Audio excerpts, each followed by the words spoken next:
not seem to be subject to the bishop, who was the Bishop of Philadelphia at that point. And so it's much easier for them to get priests to come out here, because the priests then would own the land and could get an income off of the land.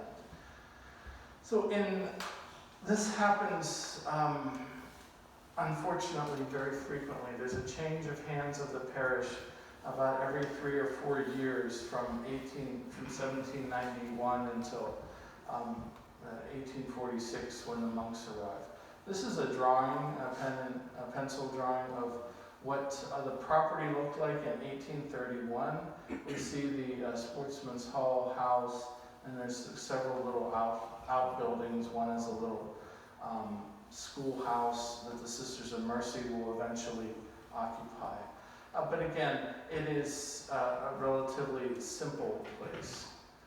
And it's not until 1835 that the people have the resources to build a brick church at Saint Vincent. This is the little log cabin. This is the Sisters' schoolhouse, and this is what we call the 1835 church. It was such a big deal because it was built with bricks. Okay, and the congregation around here was thrilled to have a permanent structure. All right. It's not that they had, this is building number 4. They had 3 other, this is number 1, so they had 2 intermediary buildings that we don't know much about. They both burnt, okay, which was a common thing with all wooden houses. So the people build this, and then their pastor writes to the Archbishop of Philadelphia. His name was Bishop Kendrick. And they said, would you come and bless our church for us? And he said, sure, I will come in the summertime, and I'll bless your church. So he leaves Philadelphia, and his trademark as a bishop was, whenever he arrived at your building or your church that you wanted to have blessed, he would open his breviary, and whatever the saint name of the day was, that's the name your church got. Right? So we can actually trace him in the summer of 1835 across Pennsylvania by these saints' names. And he arrives at Beatty, which, there's no Latrobe yet in 1835. He arrives at Beatty and at Saint Vincent, which is not called Saint Vincent, it's called Sportsman's Hall. And it's July 19th, 1835. The old calendar before Vatican II, July 19th, is a feast of this French priest named Vincent de Paul. Okay, St. Vincent de Paul. So it was kind of like a chance that we got that name. And he dedicates the church, and people are very happy to have a name. Now this place has become known as St. Vincent. And as you see, it's hard to see this now. You have to kind of get out of your car and start walking around the property. But the church actually, all of them have sat up on a hill. And so they call it Mount St. Vincent for many years. Because it does, when you exit the train, which was down kind of in the valley by the stream, and looked up toward campus, you had a little bit of a hike to go up to make it up to St. Vincent. So we have a name by 1835. It's St. Vincent, and people start to know of it. The railroad is coming through in the 1850s and passes right through St. Vincent and ends up at a stop in Latrobe, which we know that history, that beautiful history of it being named for a friend, as Mr. Rogers always told us. We have connections. So Lincoln Highway and St. Vincent are connected. Latrobe and St. Vincent are connected. St. Vincent is connected to its mother house, which is called St. Michael's Abbey in Metten, Bavaria. St. Michael's was founded in 766. Yes, by a relative of Charlemagne. So you can think about that, going back that far. And it's a Benedictine monastery with monks that came from Italy, and they made their way along the Danube River to this little village called Metten, and they founded the monastery. It existed without interruption from 766 until 1803. Okay, so 1,100 years there were monks there. Think about that. And they tried to found daughter houses, and it didn't always work. But one day they would have a daughter, Saint Vincent, that would give them many grandchildren, if you will. Can you go back for 1 second? Oh, sure, yeah. No My son was here. Really? Thank you. Oh, that's awesome. Yeah, if you I'll want tell to. you the story. Okay, yeah. So 1803, Napoleon enters into a concordat with Rome and reestablishes the Catholic Church in France. But he also starts to expand the French Empire and sees that the Catholic Church in Germany has all this rich land that he could use, all right, to give away to make people loyal to him. So he suppresses all the Benedictine abbeys in Germany in 1803, and takes the land, confiscates the churches, throws the monks out, and it pretty much stays that way until the 1830s. It's about 25 years that there are no Benedictines in Germany, and the Benedictines had been there since the time of St. Boniface, in the 600s. So they had been there for 1,400 years, and they were gone. Okay, just kind of eliminated. The Germans, though, did not obviously like Napoleon or like his policies toward the end, and whenever he was finally defeated, the southern Germans, the Bavarians, asserted themselves and not only claimed their duchy of Bavaria, but they claimed it as a kingdom this time. So south of Germany became this entity called the Kingdom of Bavaria, and they had a king and a queen, and the first matter of business for the new king was to reestablish the monasteries. Now, it's been almost 30 years, so many of the monks were deceased, right, who had been part of these monasteries. But there were two living in the town of Metten. They were living as brothers, okay, so they said that they were brothers, and they lived together, and they were, bachelors. Right? But they really were pretending, and whenever they closed the blinds at night, they would say their office, and they would try to live like monks, but they couldn't be seen outside doing that. The king invited them and any diocesan priests who wanted to come to join the monastery could. And one of them is this guy. His name was Sebastian Wimmer. And he was from a little village called Talmassing in Bavaria.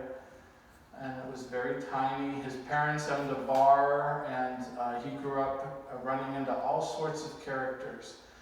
So you can imagine soldiers coming through, eating at the bar, drinking at the bar, people of interesting business, I'll say, hanging out at the bar. So he got to know all kinds of different people. And even as a little boy, he was fascinated by that people were so different. There were all kinds of different people. He becomes a priest in 1831, and in 1833, I know there's so many dates and we don't need to be concerned with them. I just wanted to give them to you in case you're interested. 1833, he writes to the King of Bavaria and says, I would like to become a monk. And he joins St. Michael's Abbey.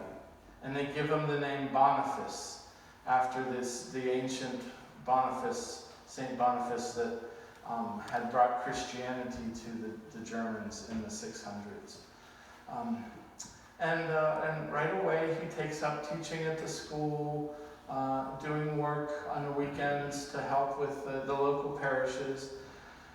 And he starts reading more and realizing that in 1830s and 40s, the people of Germany are just flying out. Like, there's so many people leaving Germany because of the ill effects of the Napoleonic years. People had lost their land. People had lost their jobs on the land. There was famine. There was not enough housing, if you will, that's appropriate. People are hearing about this new world and leaving here. Not just Catholics, but Protestants and Jewish people as well. Everybody who can is part of this first wave of German immigration. And Wimmer is very interested in that because he wants to be the person that could help these people make that transition. He says they have no one to guide them. They have no one to watch over them. They're going into a new world, as sheep and in the midst of wolves. Okay, because remember, this is still the wilderness. And Wimmer starts asking his abbot in 1834 if he can go to be a missionary in America. And he asks in 1835, 36, and 37, 38, and 39, 40, 41, 42, 43, and 44, and 45. And in 1846, he's on a boat in Rotterdam, and he gets a letter from his abbot that says, okay, I give you my permission. He got tired of asking.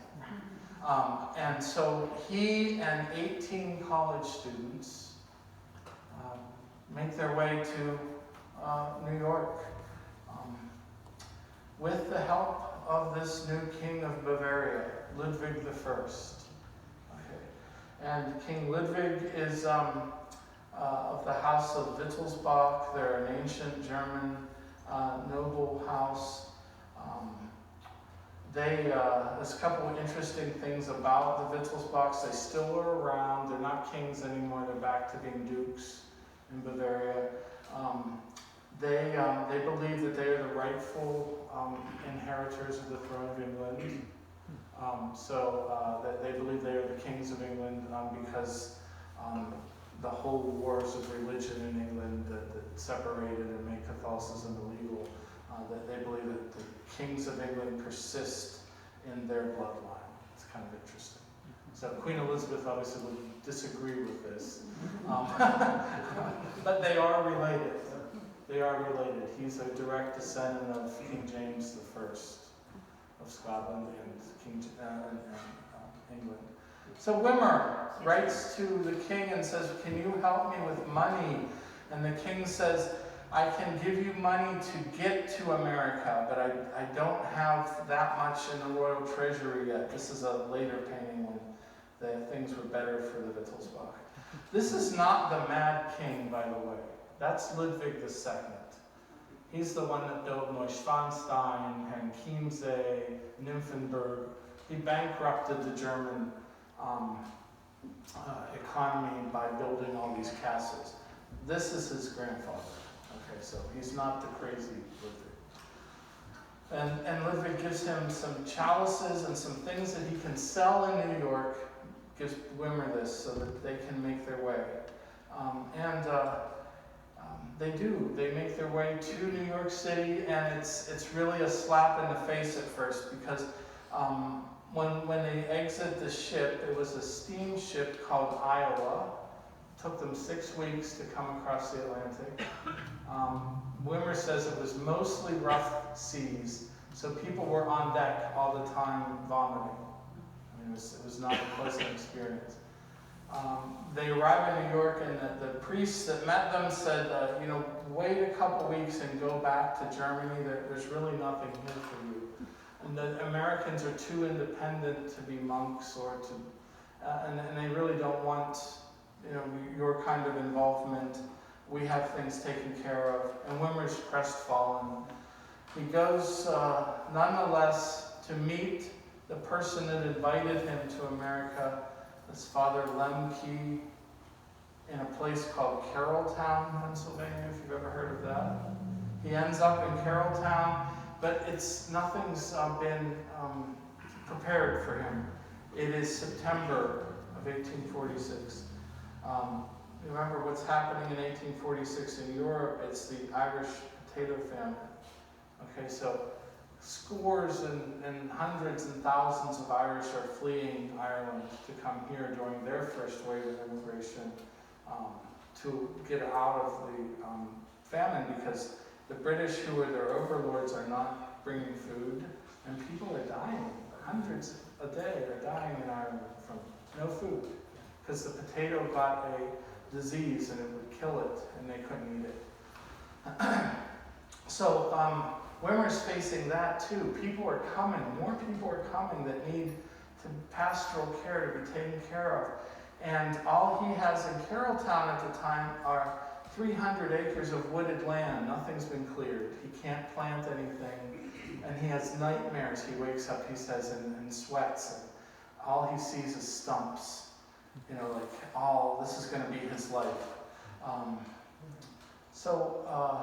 As he is kind of thinking about going back to Germany, he gets a letter from the Bishop of Pittsburgh that says, I have a farm with a parish, and it's 40 miles east of Pittsburgh.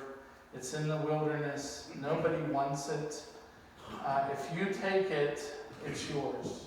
But you have to promise me that you'll take care of the people all around there. Okay? And Wimmer writes back excitedly and says, yes, that's what I want.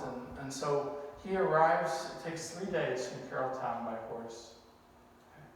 He arrives on October 18th, 1846, and this is what one of the students who was there recollected. There was the Sportsman's Hall, log cabin. There was the schoolhouse, and the Sisters of Mercy were living there. They later moved to, anybody know where they moved to? St. Xavier's. St. Xavier's, yeah. And then the 1835 Saint Vincent Church. And he arrives there. A week later, the bishop comes and gives him the deed and installs him as pastor. And he is going to start out to see if he can found a Benedictine monastery and a school to train children of immigrants. Okay. And remember, everybody says he's not going to do it, it's going to fail. In 4 years, he had 100 professed monks and a college, a seminary. Okay. And in 9 years, when the Pope made Saint Vincent an abbey in 1855, there were over 200 monks. Yeah, like this is the thing that was going to fail, but it happened right here. That's what is so amazing too. It's not New York City or Philadelphia, where you think there'd be the population for it. But people came from New York City and Philadelphia to be part of this, what's going on here. And so we see that this is the old schoolhouse, and the monks literally just built around buildings, okay? And they eventually almost absorbed them and made them part of the original college, seminary, and abbey, which starts here. They built a place, first barn, and then they later built what was one of the largest barns on the East Coast that was at Saint Vincent. Unfortunately, they took it down in the 1980s, but I'll show you some pictures a little bit later. And from that, they built what was seemed to be impossible.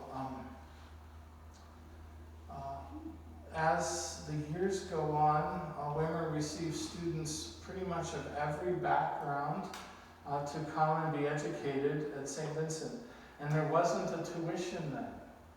Okay, if your family was wealthy, it was $74 for the whole calendar year. Right? That's up until 1859.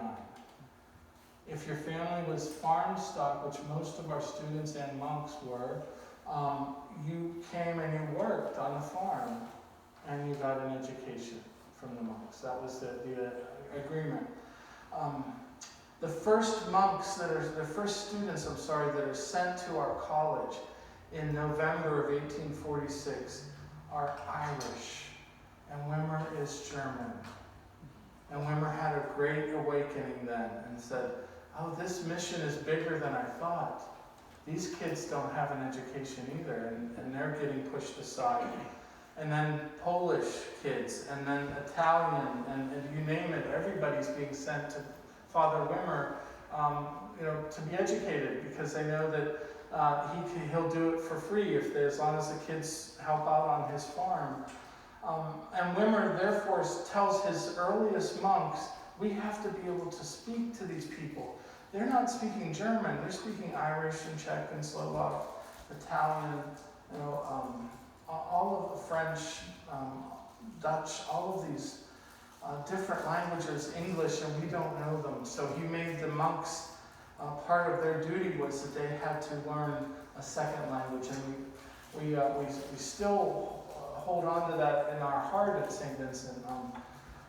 We really want our students to be versed in at least a little bit of a second language, so that anybody that they meet one day might be welcomed, and someone be able to speak to them if they don't speak English. This is the 1835 church. You can see how Wimmer and the monks they built the abbey around the church, almost like a fortress. The bell tower, and then we have the different fields and groves with apple trees and blueberry bushes and various and sundry other fruit trees, pear trees. The main entrance to the abbey, and by 1856, 10 years into his mission, he has so many monks at St. Vincent he doesn't know what to do with them. So he sends a big group of 25 to Minnesota, to a place called, it's outside of St. Cloud, and found St. John's Abbey and St. John's University there in Collegeville, Minnesota. St. John's will go on to become one of the largest monasteries ever on earth. It was a gigantic place. In 1857, he sends monks to Kansas to found St. Benedict's Abbey in Atchison.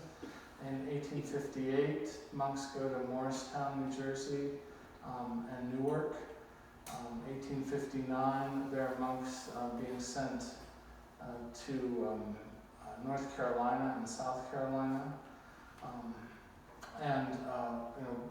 By 25 years of his mission, he has monks in 10 different states, and there's about 1,500 of them. And there's just, and they're all educated. That's what they do, educate, and they also take care of the pastoral needs of people. So Boniface Wimmer himself will establish 152 parishes, just himself. It's quite amazing, I think. Now, the Civil War comes, and that's a difficult time for the whole nation, and also for the monks at St. Vincent, because we had monks stationed in the south.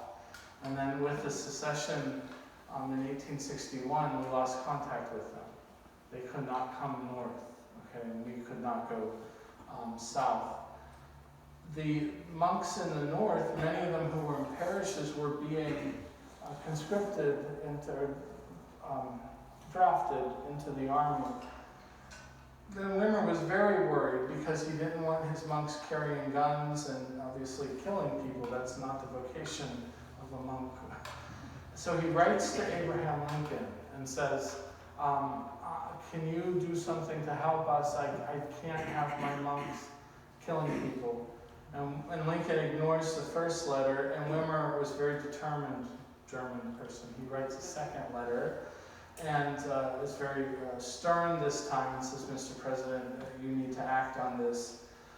And Lincoln, I guess, was moved a little bit that he wrote to the Secretary of War. He wrote on top of Wimmer's letter, which is still in the National Archives, take care of this monk, whatever he wants. And sends it along. And the monks, any monk or priest who had been conscripted into the Union Army at least, were made chaplains and did not have to carry a gun. Interestingly, to this day, chaplains do not carry guns.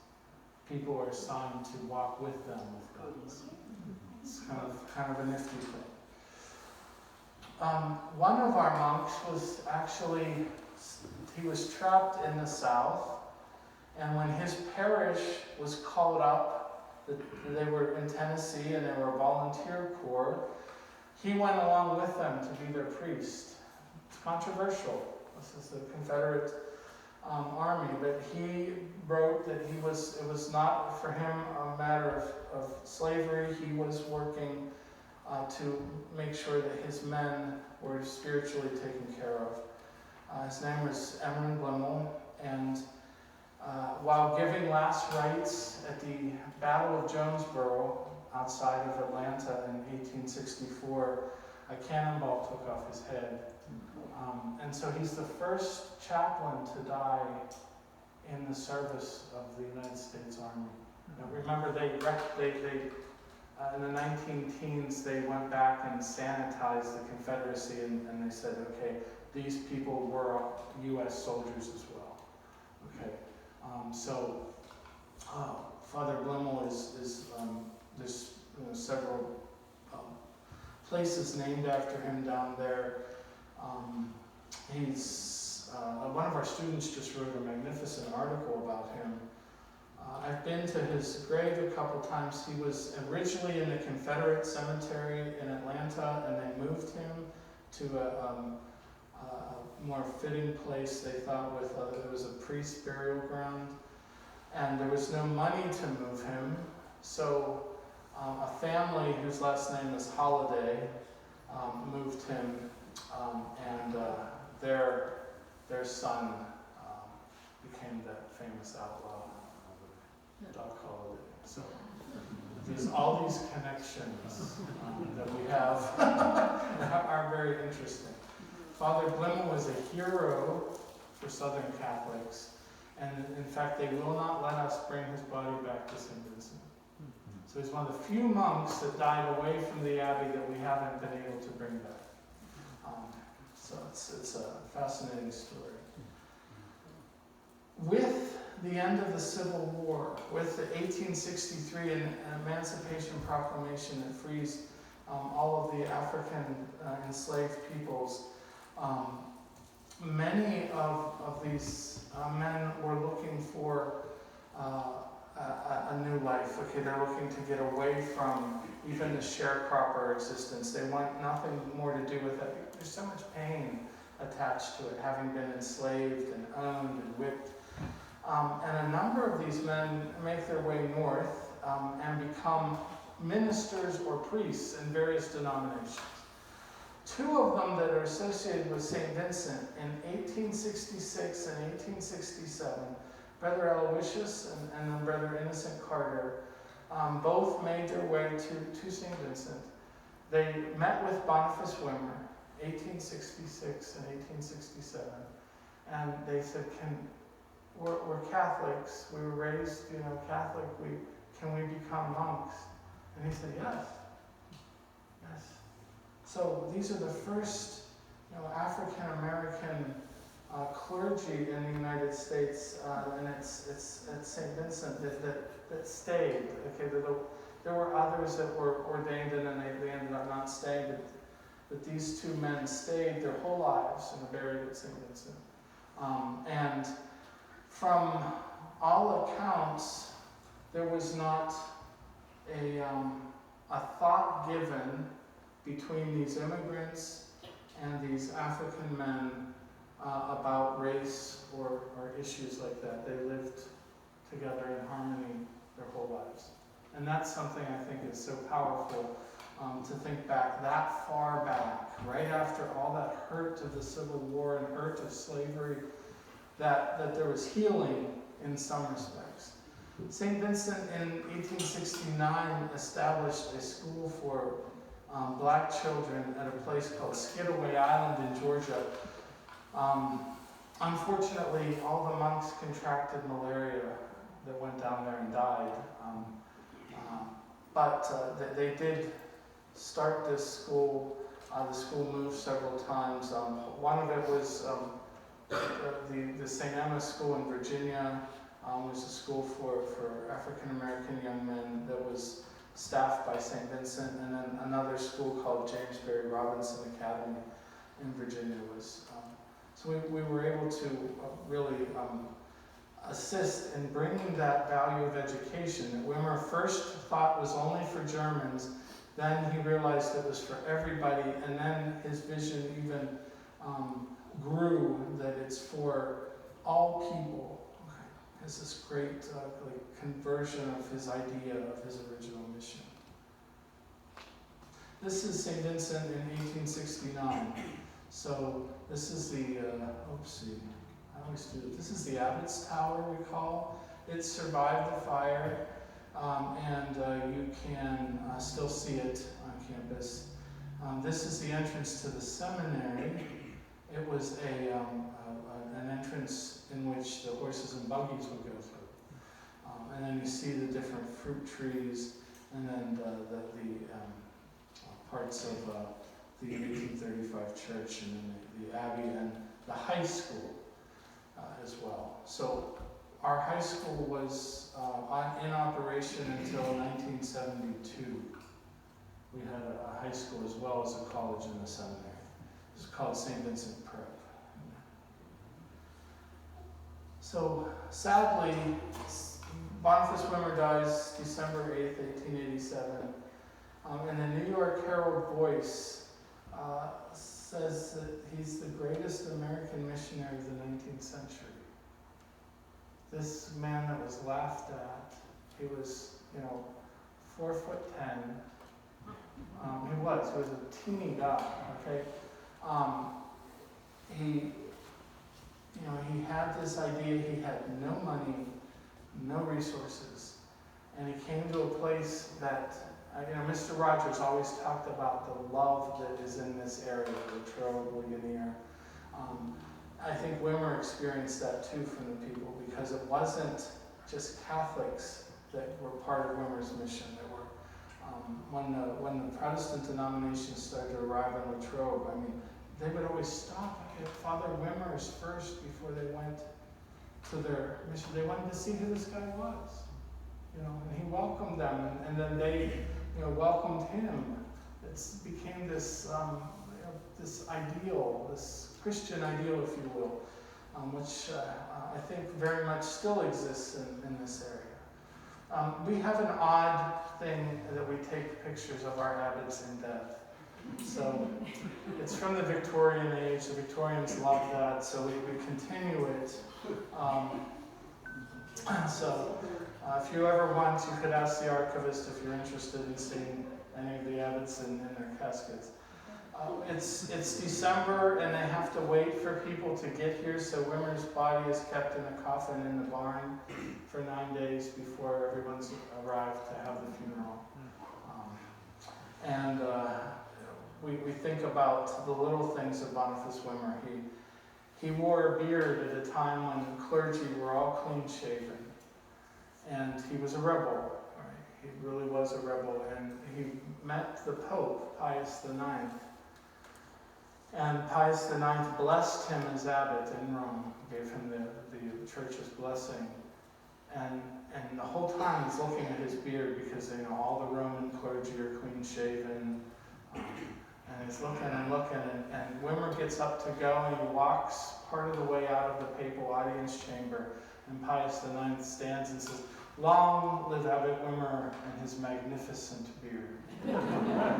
And Wimmer makes that law for all monks, and it's until the 1960s that monks, at least until they were ordained, they had to keep an unshaven beard. And we still have a couple of them at Saint Vincent. Yeah, monks and our friends that help us. Sadly, Wimmer doesn't get to see the building of our current church, but he takes part in the designing of it. The basilica is begun in 1891, and they dedicated it in 1905. So it's 14 years of pretty much constant work. It's about 60 monks and 75 lay craftsmen from the area. work for those 14 years. The monks made the bricks, the lay craftsmen did all of the stonework, okay, and woodwork. So to give you some idea of the magnanimity of this project, they built the skeleton of wood up on Chestnut Ridge on the monk's farm, numbered it, and then took it apart and brought it down by horse and carriage, and then erected it right in front of the old church and began to build and brick it. This is one of our little scandals. Okay, every family has skeletons in the closet. This is where the brothers lived that built the basilica. Their house had been there since the 1860s. Okay. The abbot wanted the basilica to be 2 or 3 bays longer than it is. But that would mean tearing down the brother's house. And they said, if you touch our house, we won't work. I'm serious. It was a big scandal. And the second abbot of Saint Vincent, Archabbey Andrew, was very much dismayed. And so he had to go with what they said. So our basilica is, do you see how close the front door of the basilica in this house is? And it's ridiculous. So the monks worked and finished the building, and then they moved their house. And today, what was supposed to have been a 7-bay nave is a 5-bay nave. Some neat things about this is taken in 1897, but you can see the telegraph wires coming into the abbey. There was a telegraph room staffed by a monk, and there were the monks took turns so that there was someone there 24 hours a day. So I don't mean to call you Chris, but Chris is one of the people that works in security and public safety at Saint Vincent and is there to welcome guests on campus. And so this goes back the whole way to Wimmer's time of having somebody there to welcome people 24 hours a day, to be that Benedictine hospitality. So we really appreciate that. These are some of the craftsmen, and I would not be surprised if maybe some of you in this room descend from some of these men. Okay, these were local people. The Bishop Brandt, who was 2 bishops ago in Greensburg, his grandfather is right here. You think about that if any of you had great grandfathers who were craftsmen around that time, this is a picture taken inside the church right around 1900. So there's a much larger one at Saint Vincent. If you ever visit, I'll show it to you, so you can really look at some of the faces and get some better detail. But this is this friendship, partnership, together doing things. And in 1905, the church is consecrated with the old high altar. They called it a wedding cake style altar. And then the Bishop of Pittsburgh is there, and the abbot, Leander, is there. And several hundred people were able to be there inside the church. Now, when they broke ground, I almost forgot this, but when they broke ground for the new church, they had all the children with little tin shovels actually digging the ground. And they said to make sure the children were all dressed up in their Sunday best, that it had rained that morning. So none of the monks were very popular among the moms because the kids were covered in mud. But they never forgot that, and they have passed those stories down in their own families to the present day. That there are people, whose great-great-great-grandmother was one of the little kids there with a shovel. So this would be a flyover of Saint Vincent about 1931. You see that here's the basilica, okay, and then this is the old quadrangle. So this is where the college, the seminary, the monks, the high school all live here, and then the outbuildings. This is Bede Hall, which was the gym, Alfred Hall, which was the classroom building, and then Aurelius and Leander. Leander was like the hospital area where the monk infirmary was, and Aurelius was the seminary dormitory. And then there's like the Sauerkraut Tower up here, the old Bearcat football stadium up here, and some baseball fields. You can see the land too. Not many trees then, unfortunately. I think a lot of the trees came down. So remember that Saint Vincent is along that Indian footpath, along Forbes Road, but not as we think of it like 30 is now.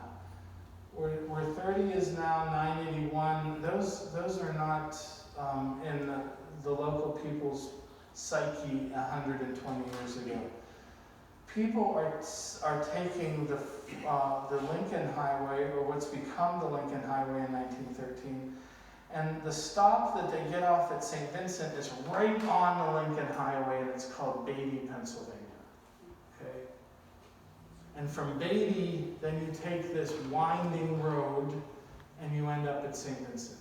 Okay, so there's not this entrance from where we think Saint Vincent entrance is now. It's this back way through.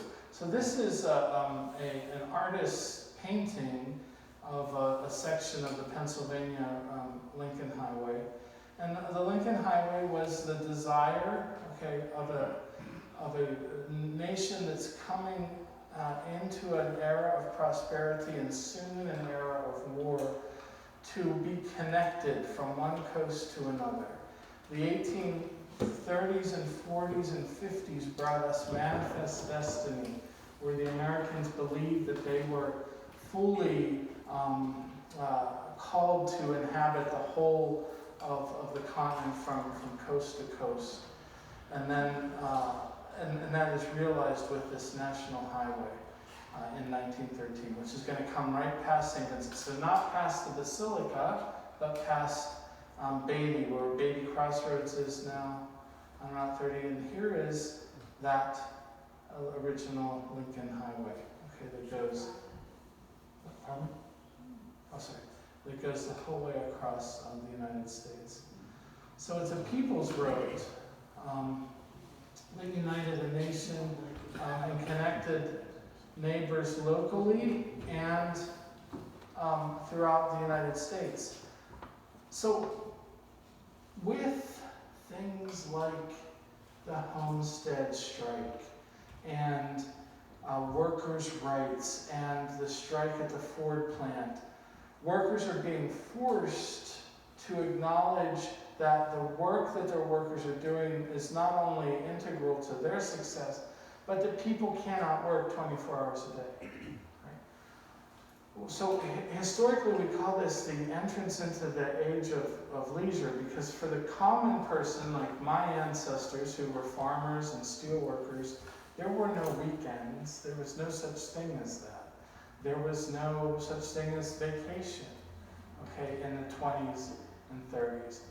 It's the war that kind of brings about some of this. But these early strikes start to get workers' rights given to them.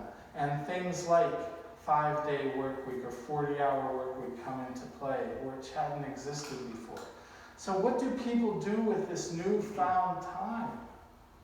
Right? You don't have a lot of money, okay? But probably you have a car, or someone in your family has a car that you could borrow. And what the Lincoln Highway ends up doing is allowing people to visit, to vacation, meaning to get out, to vacate where they're from, and to visit places at minimal cost, okay, the whole way across the country.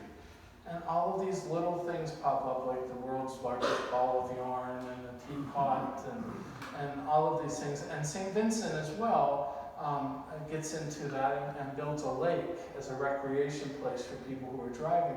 So that you could drive in from Pittsburgh, or you could drive in from Bedford, and spend a day at Saint Vincent Lake and get rent a boat, sit and have a picnic, and then drive back. And this is a leisure activity. Again, people did not have much opportunity to do that. This is a little bit closer to see the Lincoln Highway Heritage Corridor in Pennsylvania, starting way over in the eastern part of the state, and then making its way through the mountains here, and then up through Jennerstown, Ligonier. Okay, you see here, this is what, when I first started researching this, I was like, oh no, it doesn't run past Latrobe, but it runs past Beatty.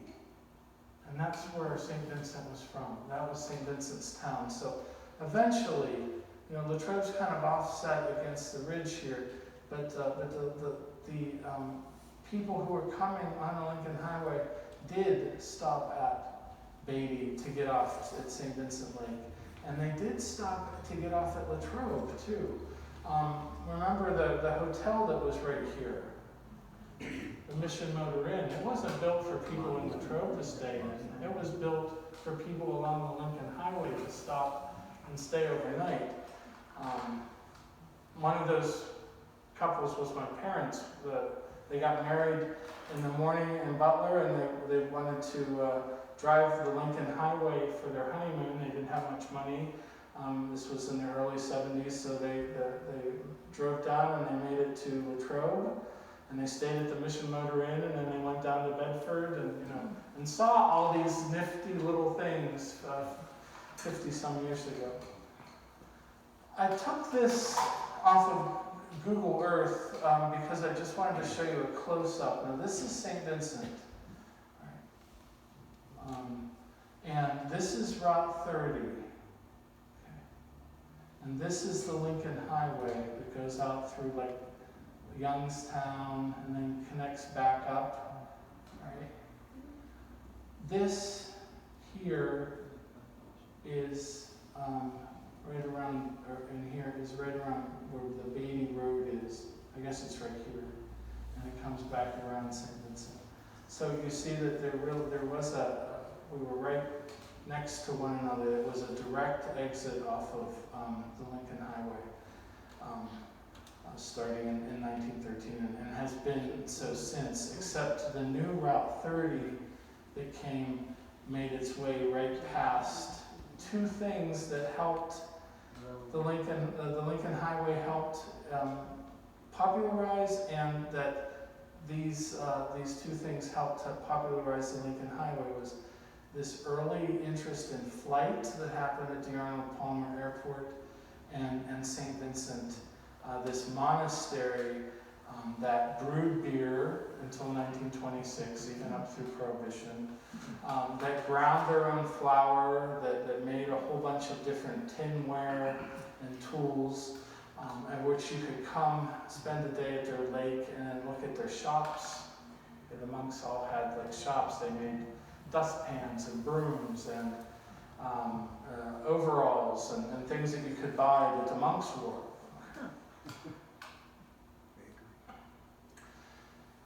That airline connection is important because as people are coming back from World War I who had flown planes, that interest persists. And in 1919, the abbot of St. Vincent becomes the first monk ever to ride in an airplane, and he goes over St. Vincent, and he's in a passenger. His name's Aurelius Staley. And he's over St. Vincent, and he says, we should have something like this. So he writes in his diary that he's asked two monks to go and to learn how to fly. And at that point, there were not flight schools. You have to find someone who flies to teach you. You get a license to fly just like you get a license to drive at that point. Okay, there's no, they're kind of seen as the same thing. If you can drive a car, you can fly a plane. These are the two monks, and this is the Spirit of St. Vincent, the plane that was bought. kind of nifty.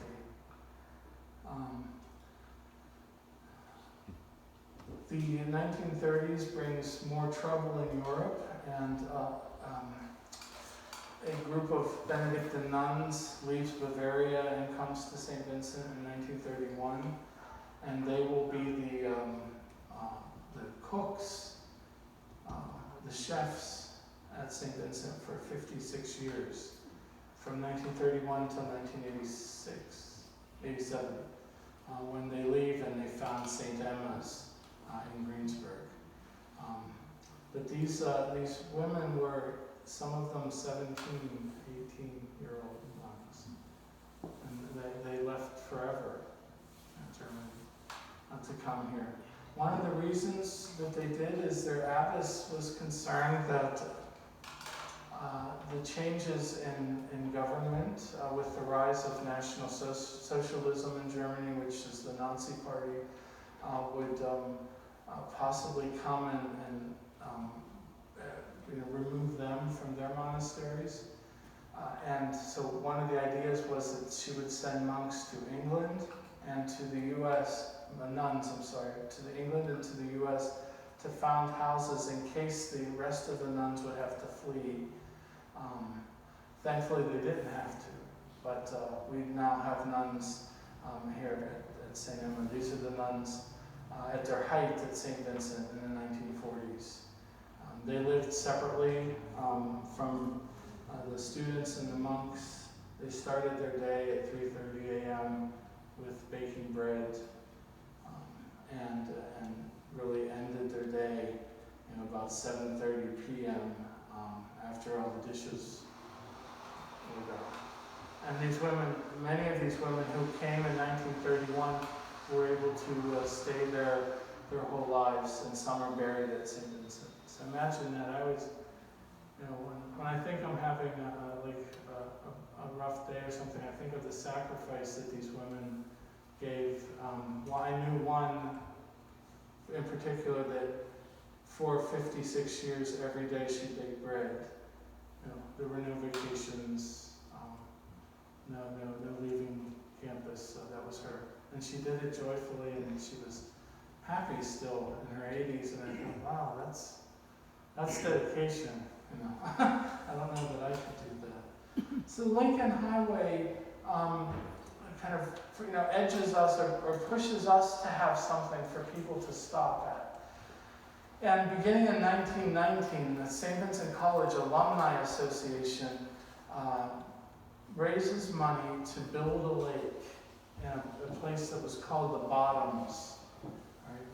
There was a little stream that went through, and that was about it. You see the Abbey and the college and seminary up here on the hill, and Sauerkraut Tower, which was our water tower. And the nuns would put the vats of cabbage to ferment in there. And the students actually named it Sauerkraut Tower. So this is and the monks built a big lake house, boathouse, where the boats could park.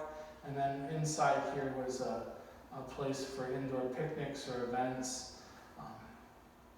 This is another view. You see St. Vincent up here. This is the grist mill and the brewery. We would grind our flour here. We still do. And unfortunately, somebody burnt the brewery down during Prohibition, so we don't have that anymore. But the boathouse, and just you see this really flat, placid water. It's great for boating.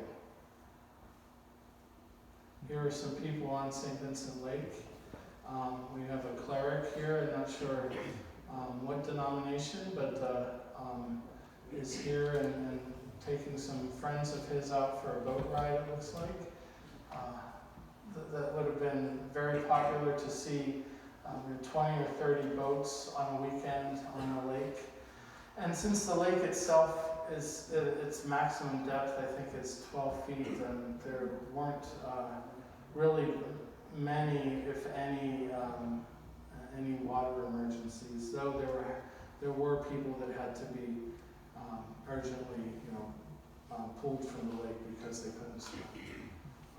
The only person that we know that drowned in the lake is a a monk. His name was Father Columban Gross. And the lake is undermined, like the whole area here. And he dove off of a platform and drove through the floor of the lake, and was trapped there and drowned. His body was recovered about a week and a half later. But that was 1939. So, not only in the summer was the lake a popular place, but people would drive out here in the winter because it was, so it's colder up in the Alleghenies here, and the lakes are going to freeze more solid and be able to hold much more weight, and people came up by the carload to ice skate. So you see, this is looking off toward, let's see here, like Falbo's would probably be way over here, over the hill, and Latrobe would be over in this way. It's looking in the opposite direction. Here's some more people. There's the Abbey, Saint Vincent, and Sauerkraut Tower. Again, the road that would come from the Lincoln Highway would be out where you folks are sitting. It would come around and hit right at the lake, So people it would take them right there even before it took them to Saint Vincent. And this is hilarious, but we have pictures. We don't know who it is, but we have a number of pictures of this fellow who seemed to have a great ability for ice skating. This is the boathouse again, and individuals. So it looks like they might be playing a hockey game here, and these people were actually employed by the Abbey on the weekends. If there was snow, they would go out early and shovel the lake so that it was the clear ice for the best optimal ice skating. So they were known to have this wonderful place if you wanted to ice skate. So, couples would hop in a car and drive out here, along the Lincoln Highway, and enjoy recreation at our lake. That's a nice color postcard. I know that it's in the collection here and it's in our collection at Saint Vincent. From basically 1923, once word got out, to the middle 1950s, during the temperate months, the lake was filled with visitors from all over the place, mostly from close, like Pittsburgh, Connellsville, Bedford, but also people who were making that summer trip across the United States. We see the boathouse and the grist mill, the college and Abbey and Seminary, the basilica, the Sauerkraut Tower, and the giant flagpole that we put up in 1917 because the United States entered World War I against Germany, and we were German. And there was a concern. We didn't want to be labeled as German sympathizers. We weren't, but we didn't want to be labeled as that. So we put up this humongous flagpole that was there until the early 2000s when it blew down. But some of you might remember that it was a flag that you could see from anywhere, really. You could even see it from Latrobe to remind people that we're American too. This is some of the monk shops over here. And this beautiful handmade lake. So we'll look at that in a moment. If any history of St. Vincent, we have to mention the fire of 1963. It started in the biology lab, and it spread quickly to all of these beautiful wooden and brick buildings. It's the coldest day on record to that date, January 20th, 1963. There was a storm that they had called the Polar Express that came down from Canada and just froze everything, including the hydrants on campus. So when St. Vincent caught on fire, and they're putting the fire out, the water is literally freezing on the burning buildings. It's so cold. This is the 1835 church. Unfortunately, it was in the center, the hot spot of the fire, and could not be saved. And this is the old Saint Vincent Tower, again, that could not be saved. They both burnt that day.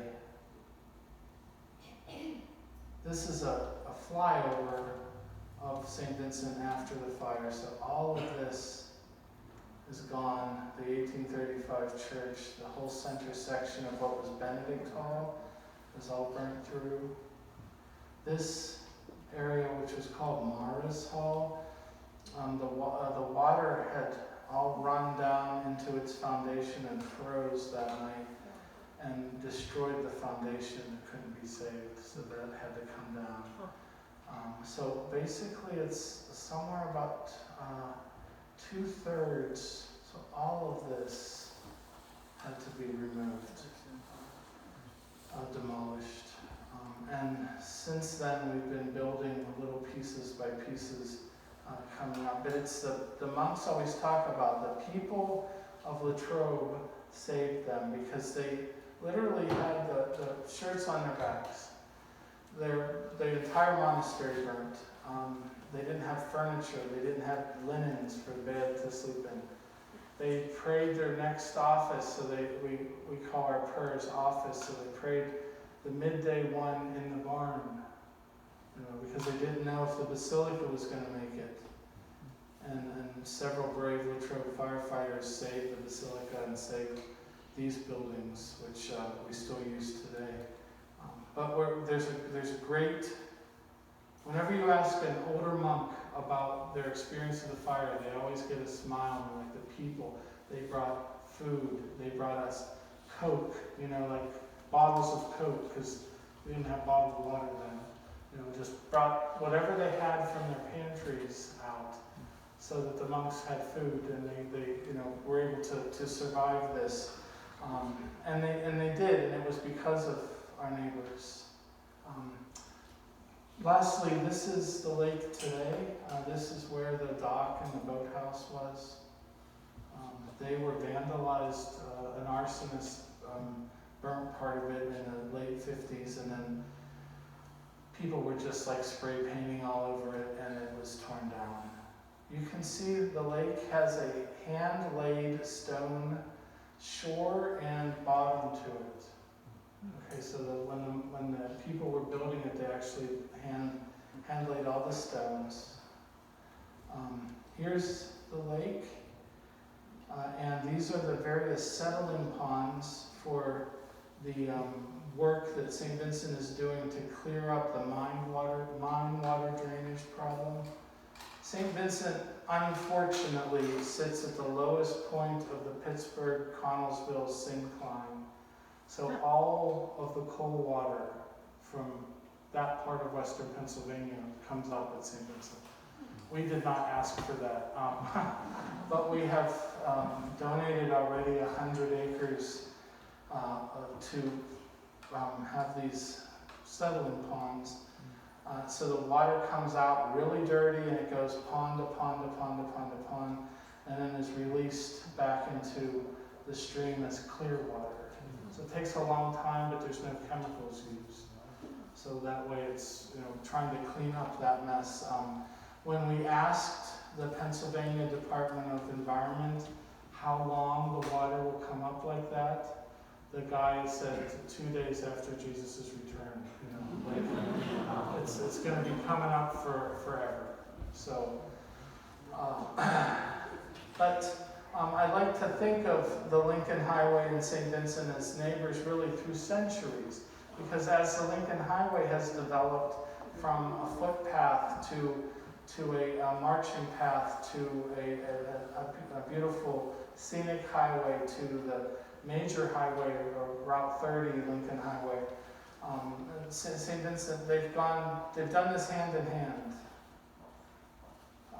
So I guess the questions is how we can continue this partnership and support one another in the future. I think we're already doing that. But to know that St. Vincent still is a stop on the Lincoln Highway, and please, it's your place as much as it is mine, so visit us. Come on campus, people are always willing to help you find a place to park.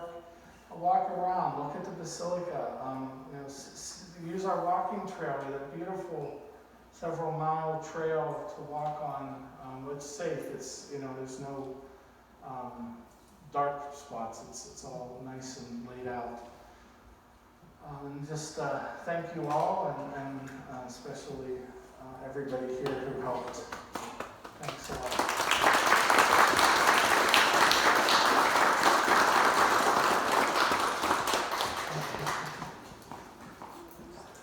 Thank you all. Thank you, Father Brian, for a very informative talk. I learned quite a few things about what I didn't know before.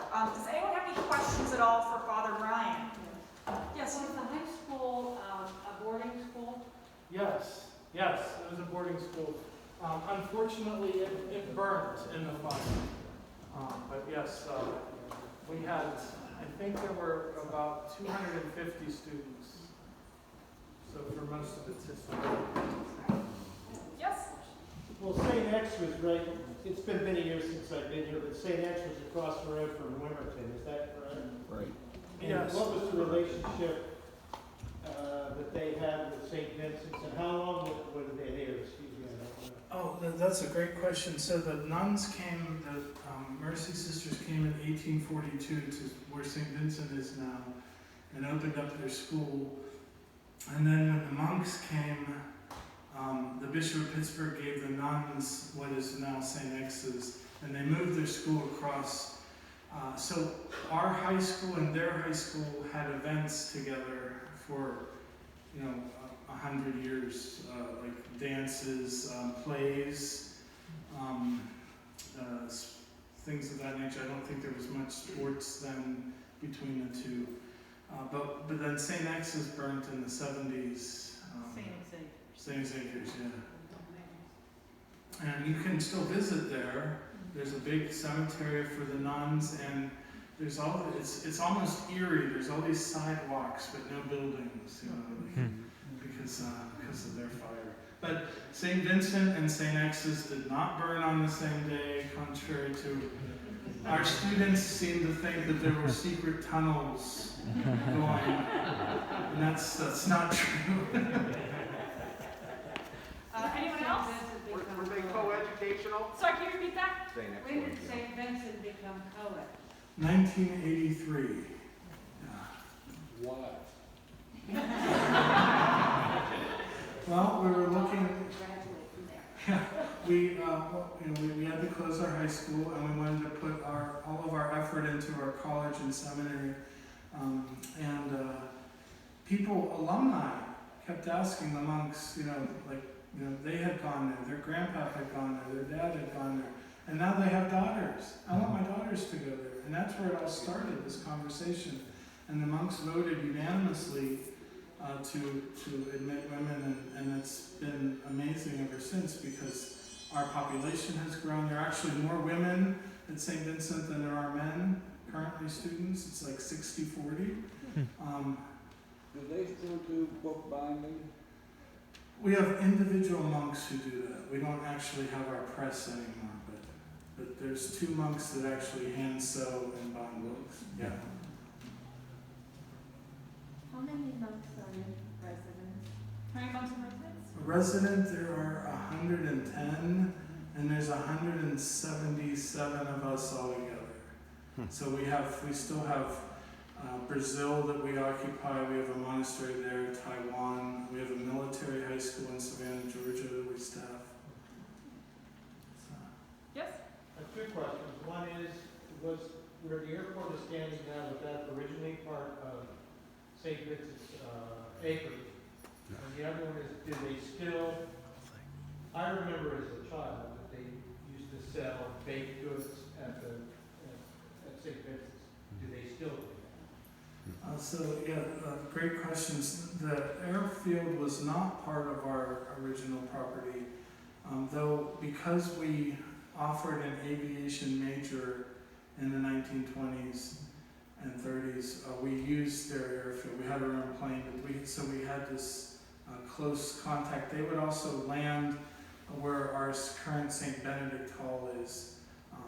In fact, that's where the first airmail pickup in this area happened. There was a monk with a mailbag on a stick, and the plane flew low. I'm serious. The plane flew low with a hook and picked it up. Yeah, so we've had a great relationship, but not that. Baked goods, we still make monk bread at Lent and at Advent. So they sell it at the Basilica, and then in the grist mill along Beatty Road, they sell bread every day. So, but we don't sell like any kind of pastries or cookies or anything like that anymore. It would be great if we did. We have some good monk bakers. I am not one of those. Anybody, any other questions? Yes.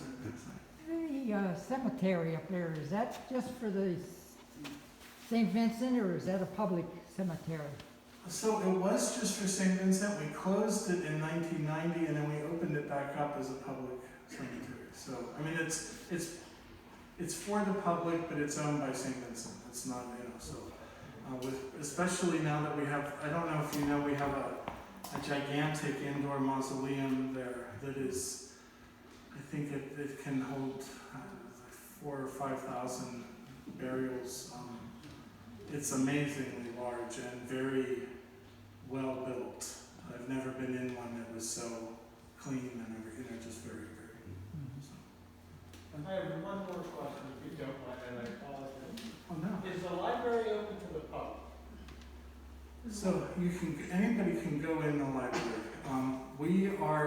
They just opened the stacks 2 weeks ago, after 4 years of them being closed because of the renovations.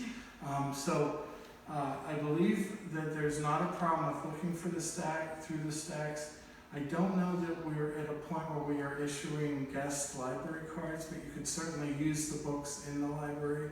What happened is we had all that set up, and then the library underwent this gigantic modernization, and we're still trying to put all the pieces back to where they were. So we had all the books stored off campus somewhere, and they're just now coming back. So, but please do go see it. It has a coffee shop in it. We never had a coffee shop in a library. I forget what I was going to say, but I did want to add, on top of your excellent presentation, was there was a small town at Beatty, right up on the railroad tracks. There was a station, a small hotel, and a post office. Oh, there was a hotel. There's like some old pictures showing an old, it was a small place, Yeah. and it probably picked up in like the 1850s when the railroad came through. Some of the old Saint Vincent postmarks would say Beatty, PA, because that's where the post office was. Latrobe wasn't even there yet. Yeah. Thank you. Anyone? Yes. The brewery turned down. I think that's a brewery. When was it torn down? Yeah, when did they stop brewing beer? 1926. So we were allowed, I don't know how that worked. Prohibition started in 1919, but we were still brewing for 7 years. And then on campus, the rumor is that the Tito family, was looking for a new recipe, and we gave them ours. I don't know.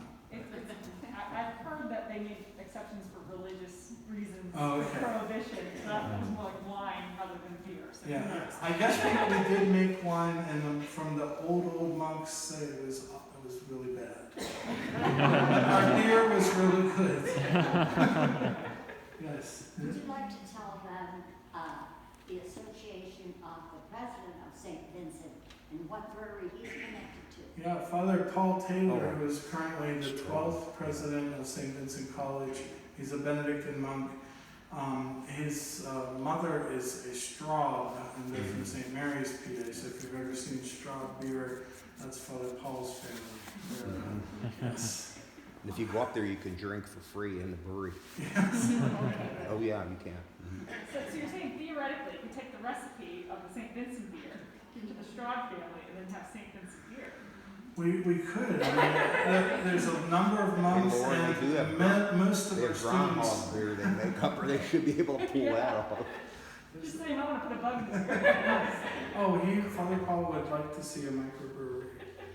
Do the students from St. Vincent still find employment at the brewery in Latrobe? Because I remember years ago that they would spend their summers They would, and working, I guess. but I haven't heard that since the whole, Rolling Rock moved and everything, and that was sad because we had a good connection there. One more question. Yes. How about the bakery in Latrobe that just opened, isn't it run by Saint Vincent students? Oh, yes. It's a business It thing. was a Malin bakery and they just reopened it. No?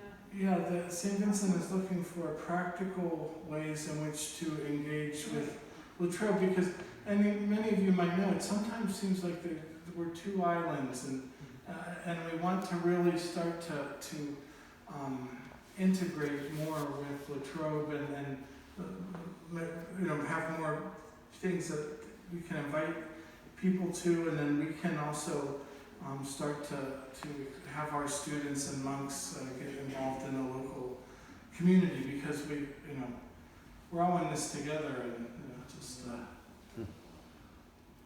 Oh yeah. I am from Slippery Rock, and as you notice, Father Brian Boosel, he also attended Slippery Rock University, and on campus is a George Boosel dining hall. And I was here early, and I talked to him. So, Father Brian, would you like to elaborate on that a bit? Just that that's my family settled in and around Slippery Rock in 1762, and I think I'm the only one that's ever lived outside the county. So there are literally northern Butler County. There's just all these Boosels, and one was a notable person at Slippery Rock. And I don't bring that up because, not for bad reasons, but some families have libraries named after them. My family has a dining hall. You probably eat more often than you read. It's kind of like, But he had been employed there for 50 years. yes, So it only seems appropriate. yes, it was a great That place. next door is the new physical therapy building. Oh, good, yes. Yes, very good, because they give a doctorate in physical therapy. And I am from there for 70 years, so I watched everything that happened there and did graduate from there. It's a great place. Do we have any more questions at all? All right, if you guys think of anything afterwards, please feel free to come She's out and talk kicking to us Father out, I Brian. guess. Huh? Thank you so much. No, she-